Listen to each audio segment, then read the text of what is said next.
Yes, welcome back to another stream. We're back. Couldn't do the match reaction last night, but I am here to do it now. Biggest of glimpses in the chat, biggest everyone else is tuning in. Now then, if you don't know already, Man City played Monaco last night and went to France and left with just 1 point. And despite leading up until about the 90th, it was, from what I could watch, well, I say from what I could watch, I mean the highlights. It really looks like we couldn't finish chances for the most part. You know, I saw that we struck the woodwork twice, a couple of chances here and there. Militon Lakovic, hi my blue brother, how are you doing? I'm doing good, man. How are you? Chelsea absolutely humbled and embarrassed Jose Mourinho's Benfica 1-0. Big ups. But we're going to pull up the Man City game real quick. We'll have a look at the other Champions League games too, because why not? By the way, lads, I couldn't believe it when I saw that Eric Dyer was the guy that stepped up to take the pen.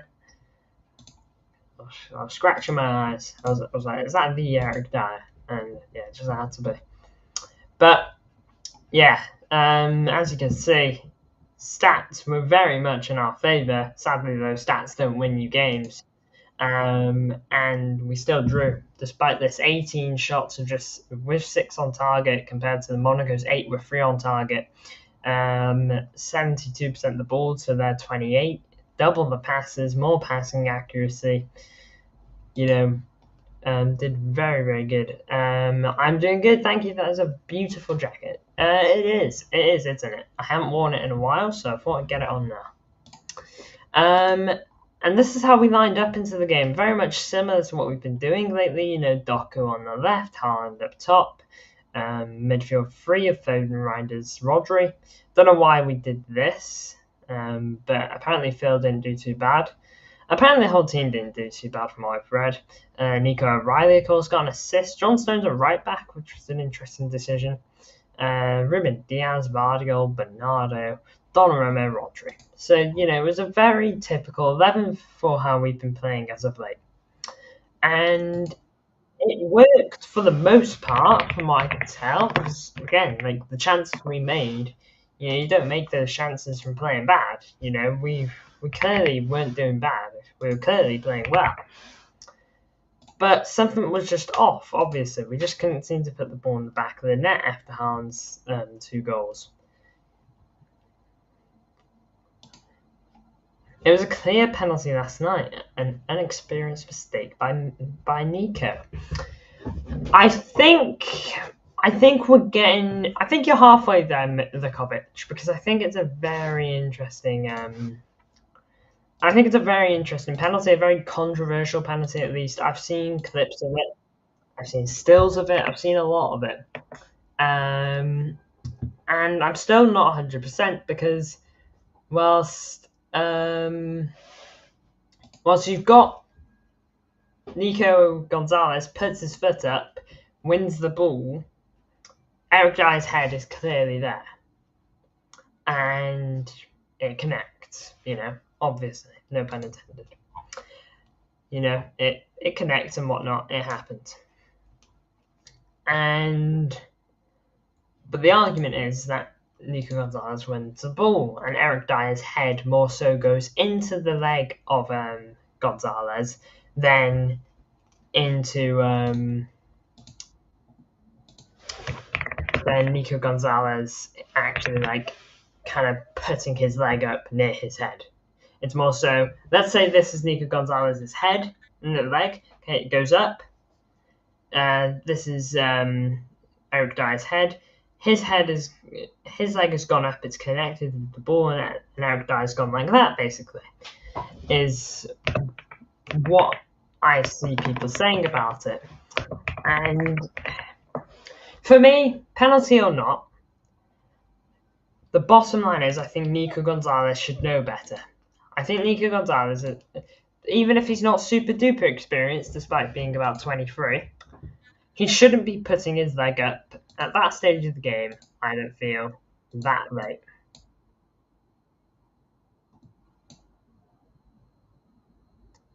I think he's just got to be careful. I'm having another look at it now. We'll have a look. Eric Dyer's header. The ball's coming with pace. I don't think he's probably going to score. From what I'm watching here, maybe he does. Okay, and that's the whole thing. If Dyer's head connects and he scores, that's the thing. But in that situation, there's so many arguments because like I've said, you can make the argument, Gonzalez shouldn't be putting his leg up there. And Dyer wouldn't scored anyway. And the other argument is, if Dyer connects his head, we don't know what happens. Maybe it goes well over the bar, maybe it goes straight to the top corner. Donnarumma can't even move to save it. Okay, it's a bunch of what ifs and whatnot. But end of the day, I think Nico Gonzalez as a player, for his age, he's not like 18. Okay, he's 23. He's been in the game for a while. He should probably know better. He should probably be careful. Okay, trust your goalkeeper maybe a little bit more. But then my argument is, what is Nico Gonzalez meant to do in that situation?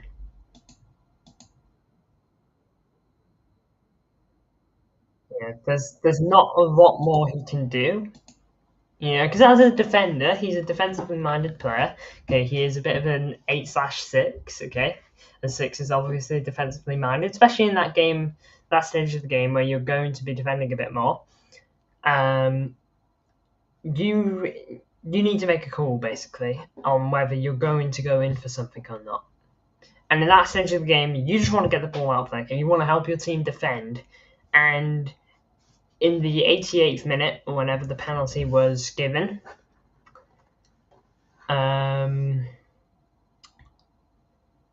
you want to help out, okay? You don't want to just be like, oh, I'm going to leave that to make it someone else's problem, okay? That's how I would feel. You know, I want to get in there, you know? I want to help my team in any way we can to get the ball out. And if that is the only way Nico Gonzalez can react, which, to be fair, from the distance he's at, you can't do much more, then yeah, probably shouldn't be. But for me, I'm looking at a still of it now. He probably shouldn't be going for it if this is the angle.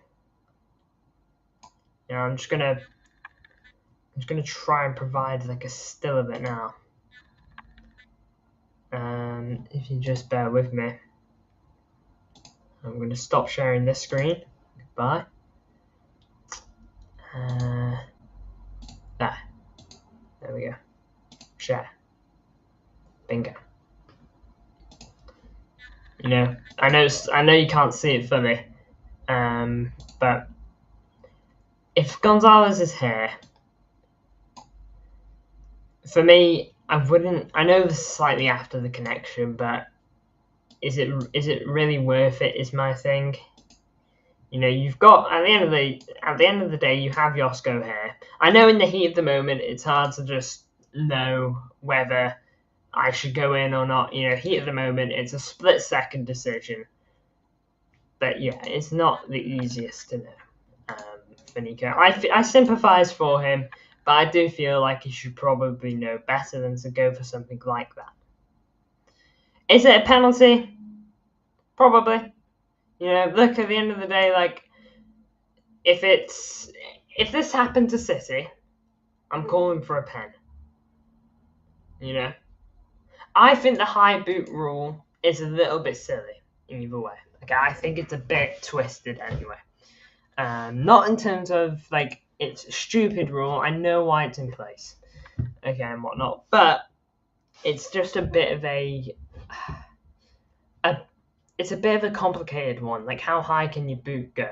You know, how close does a player have to be? How much connection does there have to be? It's very mixed for me. That rule, I have very mixed feelings on it. You know, handballs are obviously very weird too. You know, I think it's just as weird as those. You know, they're very hard to determine what's a handball or not because it's heat at the moment. You know, is it harsh? Is it harsh? Yeah, probably. But I'd be screaming for it if this was Man City versus Liverpool 90th minute to make it 2-1 to City. I'd be screaming for this. And if this does happen, by the way, I expect it to be given to us because consistency in the Premier League and in competitions in general is a struggling factor, and I want more of it. But if that is a penalty, then fine. But I just want to make sure that happens more. You know, I want to make sure that if this scenario happens in any game, then Man City get a penalty for it. Is really where I stand with it. Now then, we'll go back to sharing this now. Hull City striker Ollie McBurney has the most goal contributions in England. But again, more than Haaland. I'd much rather us concede than that stupidity. When I was Donnarumma, Bernardo intervening when penalty was obvious. Marzano is a terrible referee when he needs to look at several footage to make a call. Yeah, it's one of the cons of VAR, just like having to look at the same footage over and over. It's a frustrating penalty. Gonna have a look at this guy's player ratings, by the way, because I didn't get to watch the game, so this might give me a bit of a feel of how he was, of how the game was. But Donnarumma, 5 or 6 out of 10. Let me know from the guys who actually watched the game. Let me know what you think. This guy has got it right. 5 or 6. Couldn't have done enough for the goal, and the pen was bad. So this guy obviously believes it wasn't a penalty. Stones, 5 out of 10. This would have been a bit bog standard. Same with Diaz. Vardiol, I know he got an assist. Fair play to these two defenders. Guys for the assists. Two of our best looking players at the moment. Rodri, standard, 7 out of 10. That's the standard Rodri gives you. Reinders, yeah, definitely could have scored from what I watched. I think I saw like 2 big chances he had. Foden with a 5, so he did all right. According to this, Bernardo a 3, apparently is really bad, and seems to be the lowest rating. Haaland, best striker in the world, probably should have had a hat-trick last night. Again, the chances just weren't getting buried.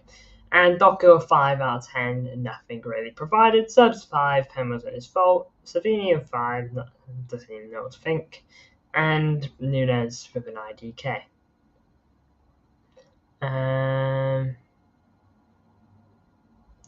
Let's have a look. Yeah, Haaland didn't look too happy in his interview last night, I ain't gonna lie. He did look angry. And to be fair, I'd be angry, You've been playing brilliantly. You've had a good game over the night, and you just haven't buried chances, and then a sillyish mistake costs you the game. Doesn't it? Costs you 3 points. 3 points that you should have probably won. Especially away from home. Away from home points are big. Why do we always have to concede when Rodri and Stones are substituted? Partly because they are stronger players, bound to happen partly when your best players leave the pitch, especially with what Rodri provides us. It's like if you took Van Dijk out of Liverpool's team, I bet you they start conceding more.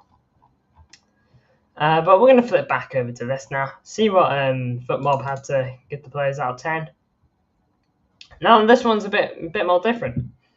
Again, the assist with the back line. John Stones looks like he had a bit of a struggle. According to what I've been reading, John Stones was a 5 on that other guy's thing. Bernardo also a bit of a struggle. Doku also a bit of a struggle. But although Rodri not in the bulk standard 7, so take that as you will. Haaland 17 touches in the game.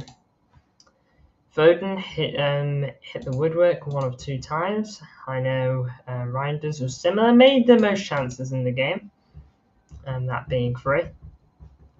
Ansu Fati, of course, he had his first start for the club. They're pretty good stuff. Goes to Yote is out, I know, man. I've already played a bit. Didn't get to play a lot, but already played a bit. Going to play more later tonight. Donnarumma, the 6, didn't have too much to do. 3 shots on target, 2 went in. 1 was a pen, of course. 1 got saved, and 1 was one was in the top corner. It was a very good goal, to be fair. I can't diss it. Knockout, we're not quite there yet. Well, I know it's early days, Blues, but let's have a look at the Champions League table, see how this is shaping up. Of course, the table can just change so easily. All the teams have played there, and their second game. So we are currently still top 8, We are currently still top 8, which is big. Only 6 teams have won all their opening games. Quarterback, fair play to them. But us and Dortmund are currently sitting in the top 8. And at the moment, in terms of the knockout stages, at the moment we would be playing Dortmund, according to this. I'll probably play Yote in 5 or 6 days. Man, I could very well complete it in that time. I intend to absolutely just grind it, man.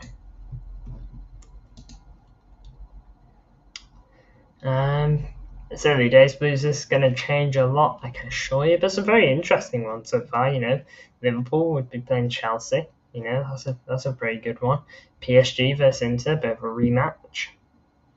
Tottenham versus Atletico. Bayern versus Madrid. Pretty good if you ask me. Quite like it. But anyway, let's go back over to here. Scroll down. So, in terms of the attack, Ireland was obviously the best in terms of what they all provided. Reinders had 5 shots in the game, with only 1 on target. That is more than any player from what I can tell. 5 shots is more than Haaland. Yeah, most in the game. Ooh, definitely should have at least 1 goal then. If he was able to get 5 shots off, he should have 1. I know he hit the crossbar but crossbar needs to do a bit more than that. Fair play to Josko, by the way. It's a good ball into Haaland. I saw the first hour and that's who's goated. She is, man. She's such a good pro tag. I can already tell. Gameplay is really, really good. Very fast, but difficult. I'm playing on lethal, which is the highest difficulty because I did my replay of Ghost on that. And it is challenging. It's more challenging than Ghost lethal. So I'm excited there. Little changes to the combat, which still getting used to, but can't wait. Monaco haven't kept the clean sheet in 11 matches, FYI. So they were there for the taking tonight. They really were. Now the big thing is that we haven't been punished too hard, like I said, in terms of the table. I know the table's early. We can go on lose our next 6 games and finish down here. But again, it's early days, so I'm hoping we can pick ourselves back up. But in terms of our next Champions League game, because this is about the Champions League, we're playing Villarreal, who aren't an easy one. Okay, that's why winning this would have been very good. Okay, I would have much preferred to maybe draw here. But now we've got to win at Villarreal. Absolutely got to win. We're on for a bit of a streak of away games, if you haven't noticed, by the way. Monaco away, Brentford away, Everton at home, but then Villarreal away, Aston Villa away, Swansea away. So in our next 4 games, we're playing 3 of them away from home. And if you include this one, it was 5 games and 1 at home. And our next home game, other than Everton, will be on the 2nd of October. Now in Blues, I do have to say, much to my I'm still setting them back in. This was the beginning of this break. And we're already facing our next one. The good thing is, though, Blues, since the international break, we've gone unbeaten against some and to a reasonable level too. United, Derby Day, okay, smashed that. Napoli did very well, 2-0 win. Emirates probably should have won, probably should have held on, but oh well. 1-1 at the Emirates, I would have taken that at the beginning. Huddersfield 2-0, as you would expect. Burnley smashed, and Monaco's probably the only one that's disappointing because we probably should have beaten Monaco. We definitely should have. No probably about it. Imagine if after Snake said, "Are you going to bring me a light?" She just throws a light on him and burns him. Man, I'll tell you what. If that happens, Kovic, I'll blink and salute you, man, because that is a good prediction if you've pulled that off. But in terms of our next games, Blue. That's why I call you guys now. In terms of our next games, Blues. They're not as super easy. This isn't an easy run. Brentford, okay, they're going to be relatively confident, I would have thought, right now. Check the Premier League table. Check the Premier League table. Now then, of course, they're having a little icky start to the season because it's not been super easy, but they've just beat United 3-1. We're going to them. We always tend to have a hard time at them. They've got a good keeper in Kelleher. So we're going to have to wait and see in terms of how we do against Brentford. Everton, of course, they're one of the most surprising teams this season, despite having no wins in the last 3. Of course, player of the month, Jack Grealish, is in that team, so we'll have to be wary. We'll definitely have to be wary. Villarreal, who I'm not actually too sure how they're doing. They drew last night, 2-2. They're currently third in the Liga, so they're having a very good season, only 3 points off Barcelona. So they're forced to be reckoned with. Good form as well, with 3 wins in the last 3. Definitely a force to be reckoned with. Not too sure, the opposition they face. Don't know if they face any of the big boys yet. They play Real Madrid, which is the real test on this Saturday. So we'll see how they do there. But, draw against Juventus, not bad. Win against Athletic Club, win against Sevilla, win against Osasuna, defeat against Tottenham, and defeat to Atletico Madrid. So they're yet to really play too many of the top teams other than Atletico, and they got beat when they played Atletico. So maybe a top team will show them right.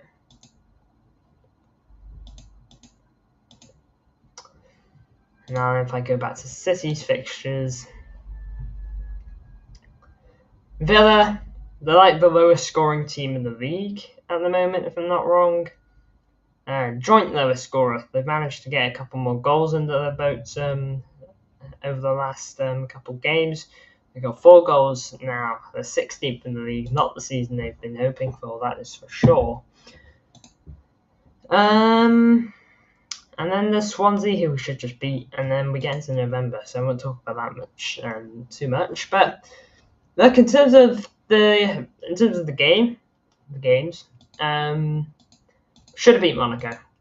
Clear man of the match does appear to be Haaland. 2 goals, he can do much more. Although I did like his attitude in his grumpy interview. He said, he didn't do enough. Didn't do it. He did his job in the first half. He didn't do it in the second half, which is quite right. Haaland is our goal scorer, and we expect him to finish off his chances. That is his one job. We don't expect him to get in the game, drop down, create chances. Okay, that's why he finishes the games with such few touches. That's why commentators always bring up how it's incredible that he can finish a game with less than 20 touches and he would have still scored 2 goals. Because that is what he does. Okay, his touches are just goals. So he turns his touches to gold. When he touches the ball, it tends to matter. Is what I'm trying to say. And in the second half, it didn't end up mattering because he didn't score. I'm not really dissing Haaland here, but I'm more complimenting that even he sees that, to be honest with you. But look, Blues, I do appreciate the support, as per usual. Only a short stream here, but overall, Monaco, a bit disappointing, really, because we really could have won that. And it's honours that we didn't, it's not just on Haaland missing chances by where I saw Reinders had 5 shots and he didn't score 1. Phil Foden hit the woodwork, and anyone else had a decent chance, they'll be disappointed too. But look, best thing we can do now, don't let this weigh you down. Pick yourself up, go to Brentford, difficult game, not got Flecken in goal anymore, so you don't have to sweat too much, and go give them a good game. Go give them a good game. Play your absolute best and see how you get on. But look, big ups to everyone who tuned in. I appreciate the support as per usual. Tomorrow I'm back on the Blue Friday show. No more connection problems, hopefully. And other than that, yeah, that's really where I'm at. Possibly a video tomorrow or tonight even. But we'll see. Big ups to you all, Blues. Appreciate the support. Make sure to like, subscribe for more.